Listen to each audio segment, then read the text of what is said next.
Hello दोस्तों, आपका स्वागत है आपके अपने यूट्यूब चैनल महिमा स्टडी में। दोस्तों, आज हम लोग पढ़ेंगे कक्षा 10 की गणित की एनसीईआरटी बुक से प्रश्नावली 13.1 का 7वां नंबर क्वेश्चन। दोस्तों, इससे पहले हमने 1 से लेकर के 6 नंबर तक क्वेश्चन सॉल्व कर लिए हैं। ठीक है दोस्तों, अब हम लोग 7वां क्वेश्चन सॉल्व करेंगे। और सॉल्व करने से पहले जो दोस्त हमारे चैनल पर नए हैं, प्लीज़ वो हमारे चैनल को सब्सक्राइब कर दें तथा बेल आइकन को भी दबा दें, जिससे आगे आने वाली वीडियो की नोटिफिकेशन सबसे पहले उन्हीं को मिले। ठीक है दोस्तों, तो चलिए हम लोग स्टार्ट करते हैं क्वेश्चन नंबर 7 बगैर देर लगाए हुए। क्वेश्चन नंबर 7 कह रहा है कि कोई तंबू एक बेलन के आकार का है जिस पर एक शंकु अध्यारोपित है। यदि बेलनाकार भाग की ऊंचाई और व्यास क्रमशः 2.1 मीटर और 4 मीटर है, ठीक है, तथा शंकु की तिर्यक ऊंचाई 2.8 मीटर है, तो इस तंबू को बनाने के लिए प्रयुक्त कैनवास का क्षेत्रफल ज्ञात कीजिए। साथ ही रुपये 500 प्रति मीटर स्क्वायर की दर से इसमें प्रयुक्त कैनवास की लागत ज्ञात कीजिए। ठीक है दोस्तों, ध्यान दीजिए कि तंबू के आधार को कैनवास से नहीं ढका जाता है। ठीक है दोस्तों, तो चलिए सबसे पहले हम एक फिगर बनाते हैं। फिगर की सहायता से इसको पहले समझ लेते हैं, उसके बाद इसको हम सॉल्व करेंगे। तो दोस्तों, क्वेश्चन ने कहा है कि एक तंबू जो है वो बेलन के आकार का है। ठीक है दोस्तों, तो चलिए हम इसको बना लेते हैं। एक बेलन के आकार का एक तंबू है। ठीक है दोस्तों, इस प्रकार का ये हो गया आपका बेलन। ठीक है, अब कह रहा है कि जिस पर एक शंख अध्यारोपित है, इस पर हमने एक शंख को अध्यारोपित कर दिया यानी बना दिया। यदि बेलनाकार भाग की ऊंचाई यानी बेलनाकार भाग यानी यहाँ से यहाँ तक ऊंचाई ये दे रखी है आपको, कितनी दे रखी है 2.1 मीटर। ठीक है दोस्तों, और कह रहा है कि इसकी व्यास जो है यानी व्यास, ये व्यास दे रखा है 4 मीटर। ठीक है, तो त्रिज्या इसकी हो जाएगी आपकी 2 मीटर। ठीक है दोस्तों, यानी आर बराबर 2 मीटर। ठीक है, अब कह रहा है कि इसकी तंबू की तिर्यक ऊंचाई यानी ये तिर्यक ऊंचाई भी दे रखी है, ये दे रखी है आपको 2.8 मीटर। ठीक है दोस्तों, कितना दे रखा है 2.8 मीटर। क्लियर दोस्तों, तो ये हो गया 2 ये। ठीक है दोस्तों, तो दोस्तों अब इस तंबू को बनाने के लिए कितने कैनवास की आवश्यकता होगी ये हमें बताना है, और 500 रुपये प्रति मीटर स्क्वायर की दर से इसकी कुल लागत ज्ञात करनी है। ठीक है दोस्तों, तो इसमें क्या कहना है, यानी इस बेलन का हमें वक्र पृष्ठीय क्षेत्रफल निकालना है और इस शंकु के वक्र पृष्ठीय क्षेत्रफल निकालना है। दोनों के वक्र पृष्ठीय क्षेत्रफलों को हम जोड़ देंगे। ठीक है दोस्तों, जोड़ देंगे तो ये हमें कितना कैनवास लगेगा ये हमें पता चल जाएगा। ठीक है दोस्तों, तो चलिए हम लोग स्टार्ट करते हैं। सबसे पहले लिख देंगे जो जो हमको दे रखा है। ठीक है दोस्तों, तो हम लिख देंगे कि दिया है क्या क्या हमको दे रखा है, बेलनाकार भाग यानी इस बेलनाकार भाग की हमें ऊंचाई दे रखा है, तो हम लिख देंगे कि बेलनाकार भाग की ऊंचाई अर्थात हमें एच दे रखा है, ये कितना दे रखा है 2.1 मीटर। ठीक है दोस्तों, और इसी का यानी बेलनाकार भाग का व्यास दे रखा है हमें कितना 4 मीटर।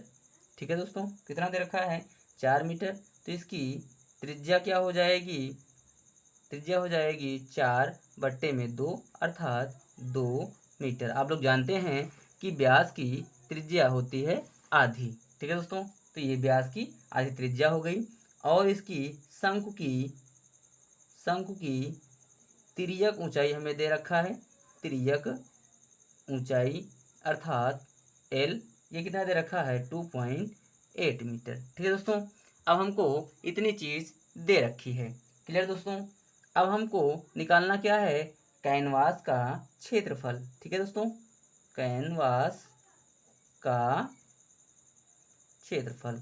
कैनवास का क्षेत्रफल निकालने के लिए मैंने बताया कि सबसे पहले आप इस बेलनाकार भाग का पृष्ठीय क्षेत्रफल निकालेंगे, उसके बाद इस शंकु का पृष्ठीय क्षेत्रफल निकाल लेंगे। ठीक है, इन दोनों के पृष्ठीय क्षेत्रफलों को, इन दोनों के वक्र पृष्ठीय क्षेत्रफलों को आप एक में जोड़ दीजिएगा, आंसर हो जाएगा। ठीक है दोस्तों, तो हम लिख देंगे कि शंकु का वक्र पृष्ठीय क्षेत्रफल प्लस में हो जाएगा बेलन का वक्र पृष्ठीय क्षेत्रफल। ठीक है दोस्तों, तो बेलन का वक्र पृष्ठीय क्षेत्रफल क्या होता है, पाई आर एल, और बेलन का होता है 2 पाई आर एच। ठीक है दोस्तों, अब हम लोग क्या करते हैं, इसमें जो हमको कॉमन मिल रहा है वो हम बाहर ले लेंगे। तो पाई आर यहाँ पर कॉमन मिल रहा है, पाई आर यहाँ भी है, पाई आर दोनों जगह है, तो पाई आर ये कॉमन हो जाएगा, तो हम पाई आर बाहर ले लेते हैं। यहाँ बचेगा एल, प्लस में हो जाएगा 2h। ठीक है दोस्तों, अब ये हो जाएगा, अब पाई का मान है 22/7, तो ये हो जाएगा 22/7। आर का मान आपने निकाला है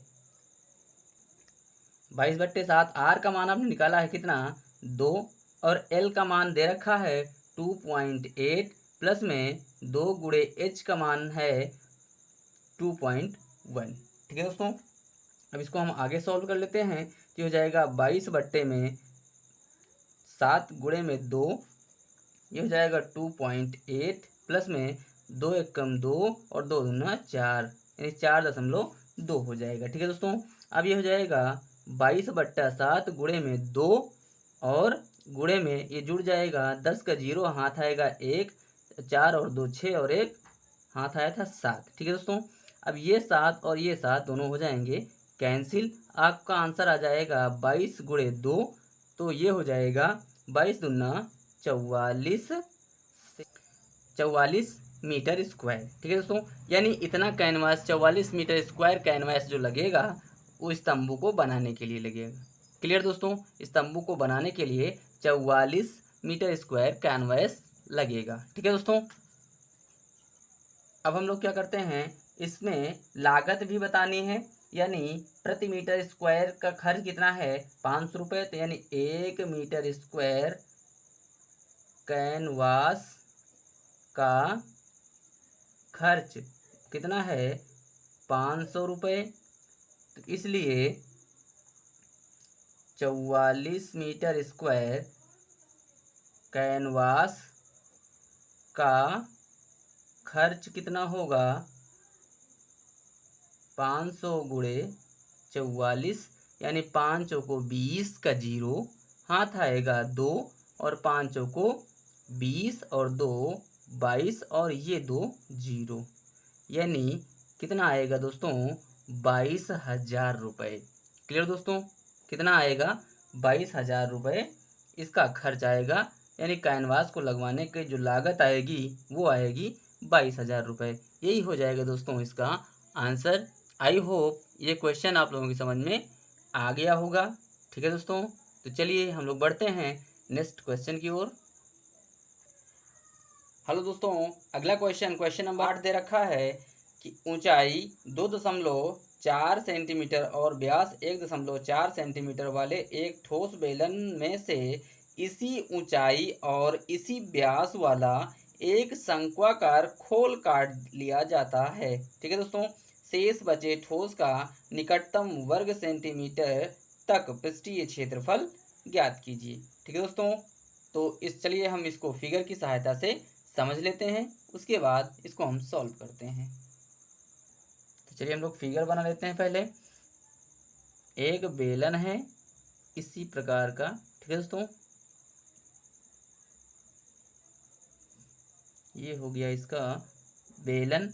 अब ये कह रहा है ऊंचाई है इसकी 2.4 सेंटीमीटर, यानी इस बेलन की ऊंचाई कितनी है, 2.4 सेंटीमीटर, और इसका व्यास दे रखा हमें कितना दे रखा, 1.4 सेंटीमीटर। ठीक है दोस्तों, व्यास दे रखा 1.4 सेंटीमीटर। इसमें शंक्वाकार एक खोल काट दिया जाता है, यानी इतने ही व्यास से एक शंक्वाकार खोल काट दिया जाता है। ठीक है दोस्तों, इस शेष बचे भाग का निकटतम वर्ग सेंटीमीटर में पृष्ठीय क्षेत्रफल ज्ञात करना है। ठीक है दोस्तों, तो चलिए हम लोग इसको ज्ञात कर लेते हैं, लेकिन उससे पहले कुछ समझ लेते हैं। यानी ये बेलन दे रखा है, बेलन में उसी व्यास से एक शंक्वाकार आकृति काट दी गई है। ठीक है दोस्तों, अब आपको ये आकृति काट करके निकाल दी गई है। अब आपको बताना है कि ये जो छायांकित भाग है यानी शेष बचे भाग का पृष्ठीय क्षेत्रफल आपको बताना है। ठीक है दोस्तों, और निकटतम वर्ग सेंटीमीटर में। क्लियर दोस्तों, हम लोग करेंगे क्या, यानी इस बेलन के पृष्ठीय क्षेत्रफल में इस वृत्त का पृष्ठीय क्षेत्रफल जोड़ देंगे और उसमें जो आएगा उसमें इस शंकु के वक्र पृष्ठीय क्षेत्रफल को जोड़ देंगे।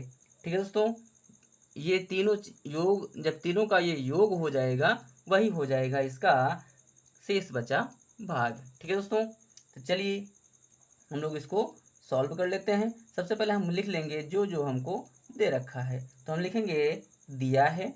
ठीक है, तो हमको दे रखा है बेलन की ऊंचाई दे रखा है दोस्तों, ऊंचाई अर्थात h दे रखा है 2.4 सेंटीमीटर। ठीक है, और बेलन का व्यास दे रखा हमें, बेलन का व्यास क्या दे रखा है 1.4 सेंटीमीटर। तो बेलन की हम लोग त्रिज्या निकाल लेंगे, बेलन की त्रिज्या हम लोग निकाल लेंगे, यानी स्मॉल आर, ये हो जाएगा 1.4 अपान 2, इसको हम काट देंगे तो ये आ जाएगा 0.7 सेंटीमीटर। ठीक है दोस्तों, ये हो जाएगी इसकी त्रिज्या। क्लियर दोस्तों, अब हम लोग निकाल लेंगे इस शेष बचे भाग का पृष्ठीय क्षेत्रफल। ठीक है दोस्तों, तो लिख देंगे हम लोग कि शेष बचे भाग का पृष्ठीय क्षेत्रफल बराबर क्या हो जाएगा, इस बेलन का वक्र पृष्ठीय क्षेत्रफल, यानी बेलन का वक्र पृष्ठीय क्षेत्रफल, इसमें प्लस में हो जाएगा वृत्त का पृष्ठीय क्षेत्रफल, पृष्ठीय क्षेत्रफल प्लस हो जाएगा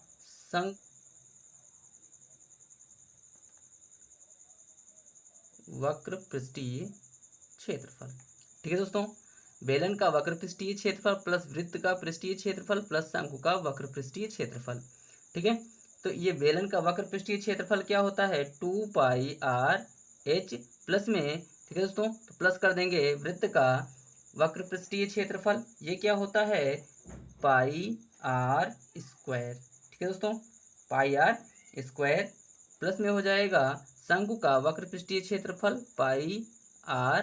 ठीक है दोस्तों, अब देखिएगा πr और πr, तो πr हम इसको कॉमन ले लेते हैं, πr कॉमन हो जाएगा तो 2h बच जाएगा, यहाँ पर r बचेगा और यहाँ पर l बच जाएगा। ठीक है दोस्तों, तो पाई का मान यहाँ पर 22/7 और r आपने निकाला है 0.7 और 2 इंटू h का मान दे रखा है 2.4 प्लस में r आपने निकाला है 0.7 प्लस l आपको यहाँ पर हमको l का मान रखना है, लेकिन अभी हम लोगों ने l निकाला नहीं है। ठीक है दोस्तों, तो चलिए हम सबसे पहले l निकाल लेते हैं।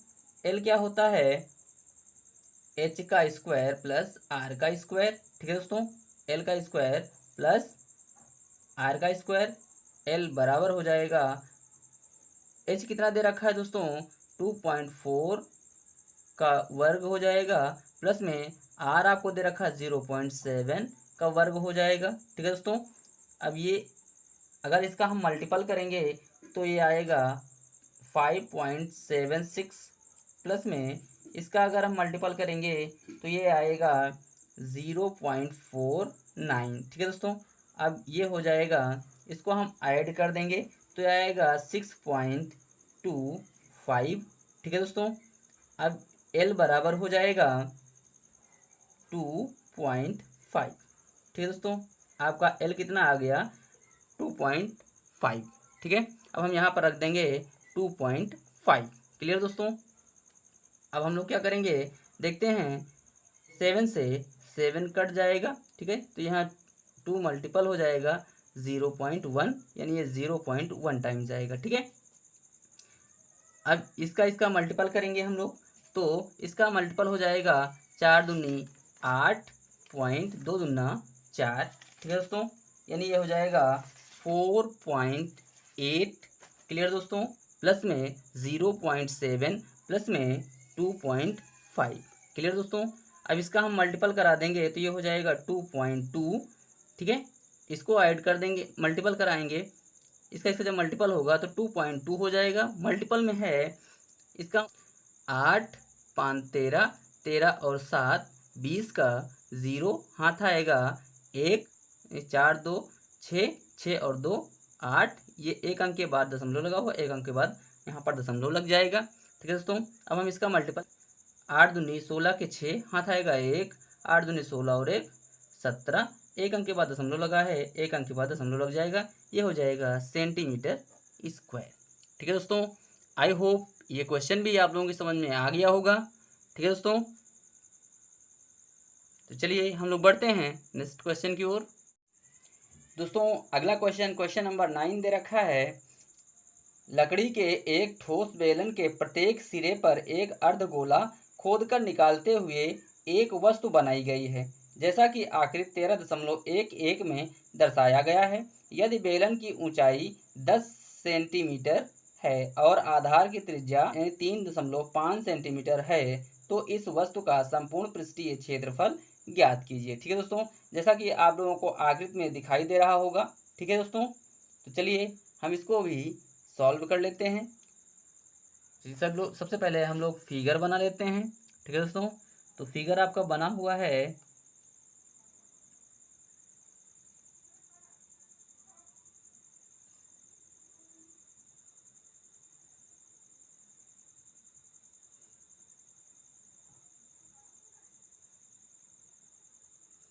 इस प्रकार का। ठीक है दोस्तों, तो दोस्तों बेलन की ऊंचाई आपको दे रखी है, यानी यहाँ से यहाँ तक टोटल ये है आपकी 10 सेंटीमीटर। ठीक है दोस्तों, और इसकी यानी यहाँ से यहाँ तक की त्रिज्या है, त्रिज्या आपको दे रखी है 3.5 सेंटीमीटर। ठीक है दोस्तों, तो इसमें हम लोग क्या करेंगे, पहले इस बेलन का पृष्ठीय क्षेत्रफल निकाल लेंगे, उसके बाद ये जो दो अर्धगोले लगे हुए हैं इनका भी हम पृष्ठीय क्षेत्रफल निकाल लेंगे, इन दोनों का क्षेत्रफल निकाल लेंगे, तो हम इस बेलन के पृष्ठीय क्षेत्रफल में इसको ऐड कर देंगे। ठीक है दोस्तों, तो ये इस वस्तु का पूरा पृष्ठीय क्षेत्रफल हो जाएगा।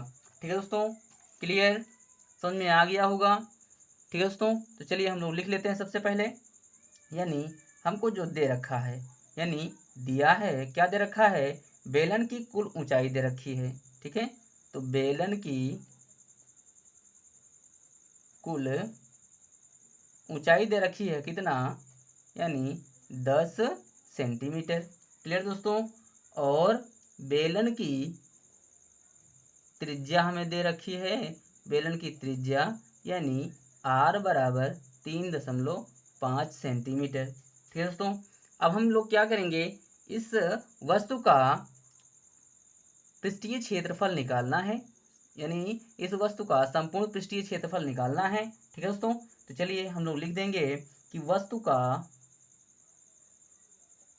का संपूर्ण पृष्ठीय क्षेत्रफल बराबर क्या कि बताया मैंने कि बेलन का पृष्ठीय क्षेत्रफल, ठीक है दोस्तों, प्लस 2 अर्धगोले का पृष्ठीय क्षेत्रफल, अर्धगोले का पृष्ठीय क्षेत्रफल। ठीक है दोस्तों, अर्धगोले का पृष्ठीय क्षेत्रफल। अब बेलन का पृष्ठीय क्षेत्रफल क्या होता है, 2 पाई आर एच प्लस में 2 गुणे में अर्धगोले का पृष्ठीय क्षेत्रफल यानी 2 पाई आर स्क्वायर। ठीक है दोस्तों। अब देखिएगा जो इसमें से कॉमन मिल रहा है हम कॉमन ले लेंगे, तो 2 मिल रहा है 2 ले लेंगे, पाई आर मिल रहा पाई आर ले लेंगे, ठीक है। तो ये हो जाएगा 2 पाई आर, यहाँ बचेगा एच, यहाँ बचेगा 2 आर। क्लियर दोस्तों। चलिए अब हम क्या करते हैं, 2 गुणे पाई का मान है 22/7 गुणे आर का मान कितना आया है 3.5, ठीक है। एच आपका है 10 प्लस में 3.5 गुणे में 2, ठीक है दोस्तों। क्लियर हुआ। अब ये और ये कट जाएगा, 7 एकम 7, 7 पच्छी 35, ठीक है दोस्तों। तो ये हो जाएगा 44 गुणे 0.5, यानी इसका गुणा हो जाएगा, तो 22 दूना 44 गुणे 0.5 हो जाएगा। अब ये हो जाएगा 10 प्लस में इसका मल्टीपल हो जाएगा, तो 5 दूनी 10 का 0 हाथ आएगा 1, और 2 3 6 और 1 7, ठीक है दोस्तों। कहने का मतलब है कि केवल 7 आएगा, ठीक है। तो ये हो जाएगा 44 गुणे में 0.5 गुणे में ये हो जाएगा 17, ठीक है दोस्तों। अब इसका हम गुणा करवा देते हैं, तो गुणा करवाएंगे तो 5 चौको 20 का 0 हाथ आएगा 2, और 5 चौको 20 और 2 22 हो जाएगा, ठीक है दोस्तों। क्या हो जाएगा 22 हो जाएगा। यहाँ पर पॉइंट लग जाएगा, 1 अंक के बाद दशमलव है तो 1 अंक के बाद दशमलव लग जाएगा, गुणे में हो जाएगा 17, ठीक है दोस्तों। क्लियर। अब इसका गुणा हो जाएगा तो 17 दूना 34 की हो जाएगा 4, हाथ आएगा 3, और 17 दूना 34, 34 और 3 37, ठीक है दोस्तों। ये हो जाएगा सेंटीमीटर स्क्वायर, ठीक है दोस्तों। तो हो जाएगा 374 सेंटीमीटर स्क्वायर। यही हो जाएगा दोस्तों इसका आंसर। आई होप ये क्वेश्चन भी आप लोगों की समझ में आ गया होगा, ठीक है दोस्तों। तो प्लीज़ कमेंट बॉक्स में हमें कमेंट करके ज़रूर बताएं कि यह वीडियो आप लोगों को कैसा लगा, ठीक है दोस्तों। और इसे अपने दोस्तों और मित्रों में ज़्यादा से ज़्यादा शेयर करें ताकि इस वीडियो का लाभ उन्हें भी मिल सके, ठीक है दोस्तों। तो चलिए हम लोग मिलते हैं नेक्स्ट वीडियो में, तब तक के लिए जय हिंद जय भारत।